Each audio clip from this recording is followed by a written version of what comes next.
Good morning, everyone. I hope you're having a good day, a good morning.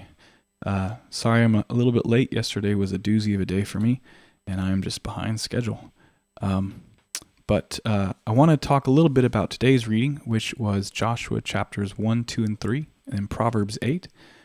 So without any further ado, let's just jump in. Um, Joshua 1, God reiterates his promise to Israel. He's telling Joshua and the nation that he's going to be with him, with Joshua, just like he was with Moses. And then both chapters 2 and 3 are immediate examples of God doing exactly this. In Joshua 2, God reminds the spies that he's already promised them the land, and he does so via Rahab, someone in the enemy city. There's a lot we could say about this, but what struck me today is that it's a reminder that if we're living in relationship with God, Israel had a covenant relationship with God. They had an agreement: we will be your people, you will be our God. If we have that relationship with God, then he sends his spirit before us and he prepares the way. And look at the timing. Rahab mentions the Red Sea crossing when she tells them, we've heard about you guys. We're all scared. We know you're coming. We know what God has done for you. And she mentions the Red Sea crossing. So that was 40 years ago.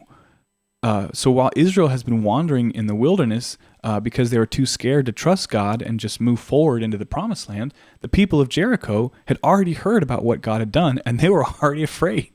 I think sometimes we fail to take God up on all that he wants to do because we're scared of failure or embarrassment, or we just don't think we can do what he's asked us to do. And so we're kind of holding back because we're afraid that nothing's going to happen. And God's already kind of done the work to prepare it for us. He's already lined things up. They're just waiting for us to walk into what he's asked us to do.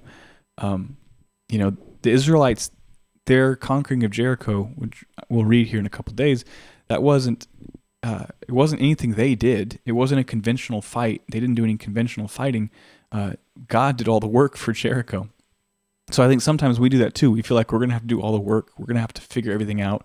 And God's like, no, if you'll just move forward in what I've asked you to do and trust me, I'll help you with a lot of that. And you will accomplish things through the supernatural that you're scared you won't be able to do in the natural. That's true, but I'm with you. And in Joshua 3, you have the crossing of the Jordan. And we could talk a lot about this because it's a very significant event in the history of the nation of Israel. The Jordan River crossing is entering into the promised land. It's in many ways a parallel to the Red Sea crossing, exiting Egypt, leaving Egypt, the land of bondage. So we could the parallel between these two, I think, is a lot of interesting things to learn from that.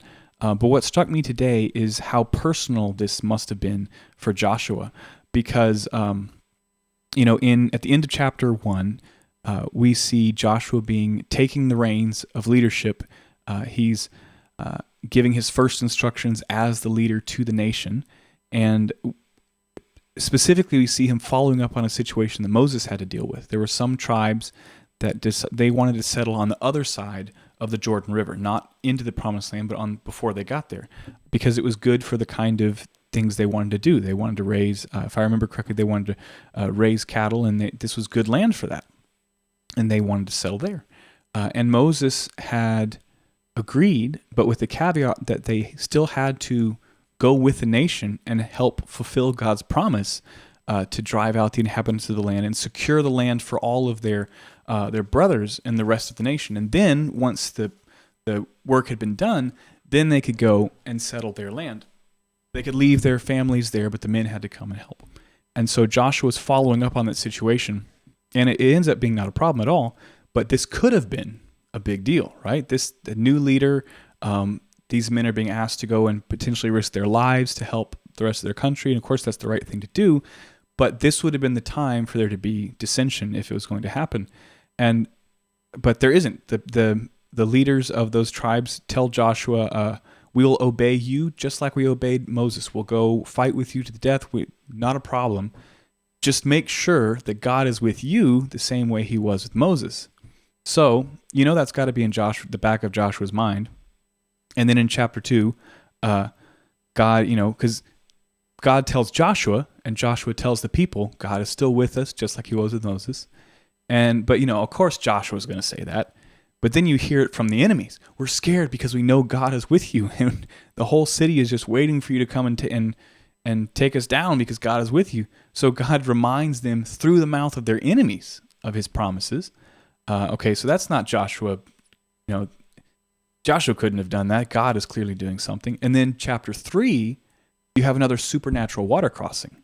So it's like God is saying, just like I parted this is clearly not a natural thing that Joshua could have done.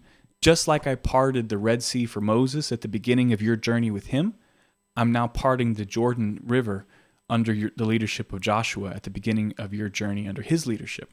So, Joshua is being given this God is reiterating his promise and then immediately supernaturally confirming that, yes, I am with Joshua the same way I was with Moses, which is pretty cool. And then Proverbs 8, in the interest of time, I'll let you collect your thoughts. Feel free to post in the comments below if there was anything particularly that stood out to you in the reading today. The one thing that stood out to me in Proverbs 8, there's a number of things, but of course this is a personification of wisdom. Wisdom is speaking here. And in verses 10 and 11, wisdom says to take my instruction instead of silver, take knowledge rather than gold. Wisdom is better than jewels.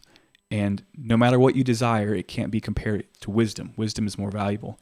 And it's one of those things that growing up in a pastor's home, it was just like, that was our I didn't understand until I got older how countercultural this advice is.